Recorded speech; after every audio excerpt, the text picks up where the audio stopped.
Imagine leaving a concert of your favorite indie band or singer with an actual studio quality recording of the live performance. Great for fans and for artists who now have a new revenue stream and a direct link to their fans. Today on the Angel Nest, we meet Setmixer, the UK company that's making that happen and coming to America. Welcome back to the Angel Nest, where real angel investors and entrepreneurs partner to build great companies. I'm David Hemingway. I'm a 5-time founder and an active angel investor, and my mission here is to tell the stories that are powering innovation. Setmixer founder Pascal de Mul started out equipping venues in the UK with the Setmixer recorders, capturing every instrument and voice in its own track, just as a studio would. Then his platform distributes to fans almost instantly. He's no stranger to the music space. He served at a very young Spotify as their first hardware chief, and he spent time at French streaming service Deezer. He also headed TouchTunes and Play Network in Europe. We meet Pascal today and find out why seasoned investors are backing Setmixer. One of those is Daryl Clarke, who has a history of starting and profitably selling businesses like Setmixer. He's going to be chairman and leverage his business connections to introduce Setmixer to major music and entertainment companies, along with the management companies that represent the artists. Pascal and Daryl, welcome to the Angel Nest. Thank you. Thanks, David. Thanks for having us. Pascal, we've all been to great performances that we'd like to relive. What a fabulous idea to make this affordable and accessible. Thanks so much. Yeah, I feel exactly the same way. That's why I set it up.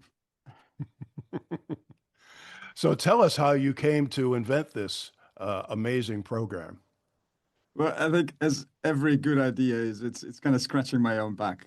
I may look a bit younger, but I'm old enough to be growing up with cassettes and bootlegs. And I remember that more than half of my cassettes were live recordings, and they were not always as legal as they should be, but they were fantastic. And especially the ones of the shows that I had been to, I just played them until you couldn't play them anymore. And then in 2010, I found myself at a very young Spotify, and I saw firsthand how the music industry changed from physical distribution, so from cassettes and CDs, into the internet and streaming. And during that time, record stores disappeared virtually overnight because streaming just took over. Now they're coming back a little bit because you can see that people really want to have a closer connection to music, which I think is another kind of wave that we're surfing on. But primarily, I saw that, if there's no physical distribution, there's also no distribution of bootlegs. And so the invention of Spotify never, as part of the early team, we never intended to do this, but we basically killed the bootleg along with all the piracy that we killed. And therefore, there's hardly any good live recordings out there anymore. The only thing you can find now is handheld videos on YouTube and on the social media channels. But of course, if you're standing in the audience, the audio is not going to be very good. Tell us how many venues you're at and what adoption looks like. So we've got about 75 venues right now. And in those venues, we have a permanent recorder installed that's connected directly to the sound desk. So we record all the incoming channels of the sound desk, basically how a studio does it. We also record all the audio sounds. So you do hear that it's live music. It's got that full kind of atmosphere of live, but it's got incredible quality. That's great. Daryl Clarke, you're coming in as a business person and an early investor. Tell us how you see Setmixer growing in the future. Well, I wasn't sort of fishing around for an investment opportunity. My investments in all the businesses that I've ended up coming in as have really been around the fact that they're solving a need for me. And I go to a lot of live music. And Pascal and I got chatting, and everybody you talk to about the Setmixer idea goes, it's a brilliant idea, almost universally. And I've never really seen that from a business. You show some people an idea and they think, well, it could work, it couldn't work. Everybody goes, it's a brilliant idea. Why hasn't somebody done it? So I was super excited about, number one, solves a problem for me. I don't have to watch these terrible recordings on my phone, and that gives you no really fan experience back. And number two, it's a really massive opportunity in terms of an opportunity for the bands. It helps bands readdress the streaming demise of income that they've got. They've really been killed by streaming. Whilst it gives you a wider audience, no one's getting rich off Spotify except that really tiny top percentage. So I like the sort of democratization of income opportunity for the bands, it really excited me because bands work very hard, and I think they get a raw deal now. So this is a two-way win. It solves my problem of wanting the fandom set. It solves the band problem of actually being able to earn some money out of the music industry, and then it's a huge opportunity, really massive. Yeah. Of course, so much of media consumption these days, Pascal, is video. So how are you going to deal with that? Do you have plans to bring video into Setmixer? Yeah, we have video on the roadmap. We haven't done it yet, for the simple reason that you can do audio without video, but you can't do video without audio. So we get a lot of inbound traffic from people that are making live videos, and they need a solution for their audio, which we can provide. But also for the fans, we already see today that clever artists that know that we are in one of our venues, they ask their friends to bring a phone and to make a video recording during their show, and then they manually sync our audio to that video, and instantly they have a great live recording that they can put all over social media. So we see that behavior already. We are going to put that into our product. So we're looking at possibly Q2, possibly Q3, depending on how our finances work out.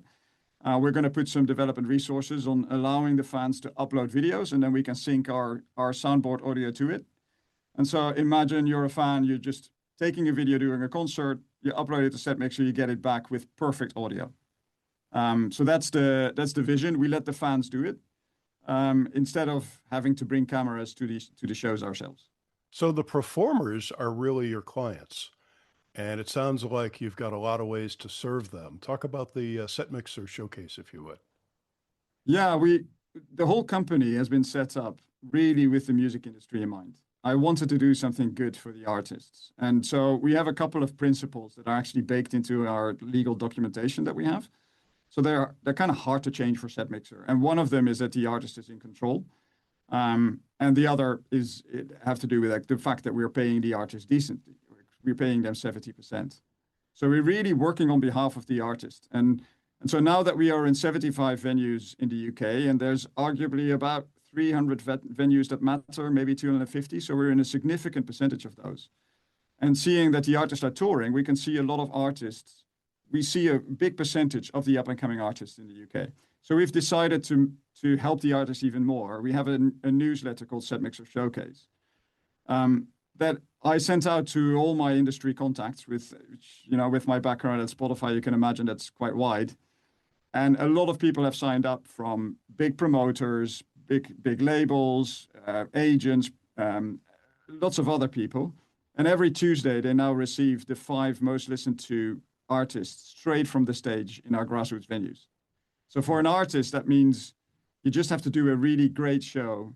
You need to get it out to your fans so that they listen. And the next week, you could be in the newsletter and picked up by one of the major labels. So we make it that direct, and I hope that there is going to be successes coming out of this. Daryl, as the future chairman, I'm curious how big you think this business can get.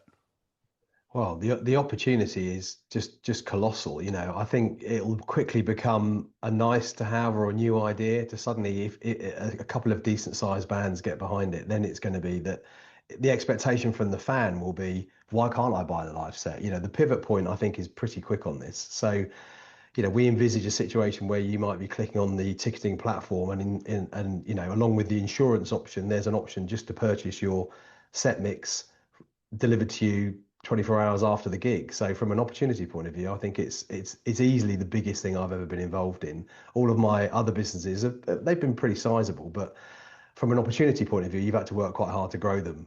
This is potentially globally and global and massive very quickly. And I hear you guys met on a random double date, right?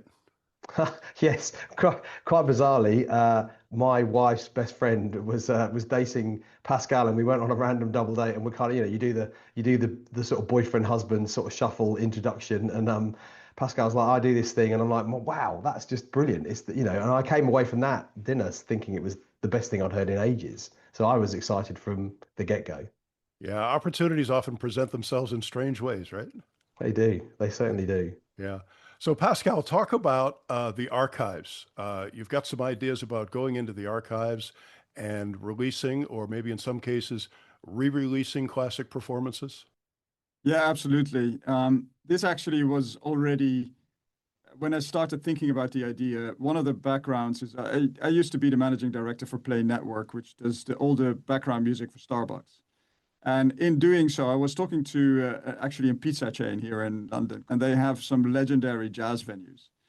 And I spoke to them about, like, well, if we do the background music, why can't we play the music from your stages?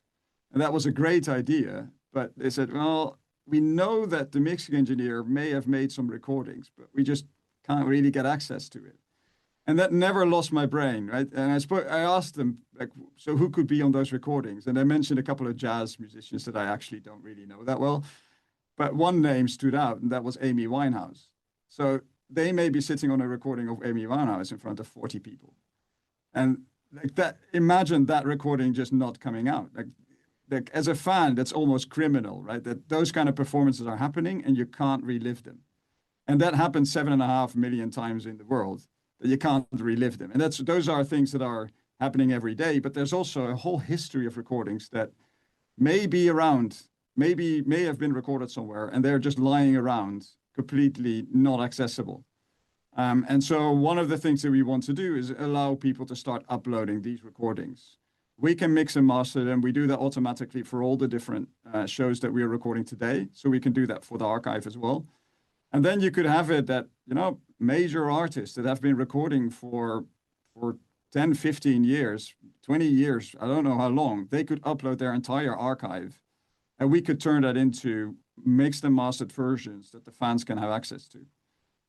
So that's a wealth of live music that is just waiting to be uncovered. And I just know that all those recordings are out there. I've been approached by some major catalog owners about this. So that's something that's also like, we would love to start working on this. And getting those recordings like, from the 70s, from the 80s, like all those live shows, getting them published again, that would be a dream. Are there copyright or performance rights issues with what you're doing? No, it's actually quite simple. Because every performance is a new recording, so there's not any existing master that we need to pay for. So Daryl, what other opportunities are there for Setmixer? Well, we're very excited about the festival opportunity. We've had some initial meetings with some festival organisers, and they're thinking that you could, at the end of every day of a festival you've attended, download all the sets you visited, because the users are tracked via the phone mass about which particular sets they do now. They do this in a small way in the UK with a couple of festivals where they'll send you video clips of the sets that you attended. But if you could actually download the entire day's worth of attendance from a festival point of view, again, maximising the fandom experience from the festival provider, and again, giving some additional revenue to those bands. So we're very excited about festivals as a market on its own. Yeah. Pascal, I can sense that our investors are listening and wondering what the next 12 months look like and when you're coming to the US. We're preparing the US launch right now. So we're having conversations with slightly bigger venue groups, because we don't want to start with just one or two venues. So we're looking at venue groups and just launching with a whole venue group. So those discussions are happening right now. And depending on the speed of those discussions, we can launch as quickly as we want.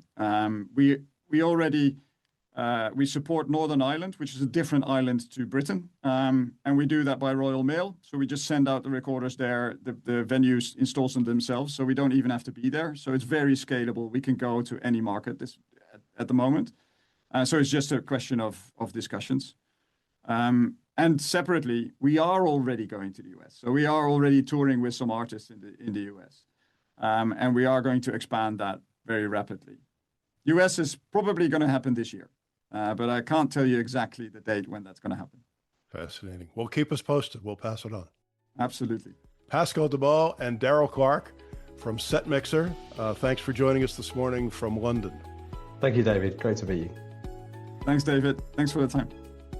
You can learn more and get contact information for our guest today at theangelnest.com, where you can also reach me if you know of an interesting company or an industry that we should profile.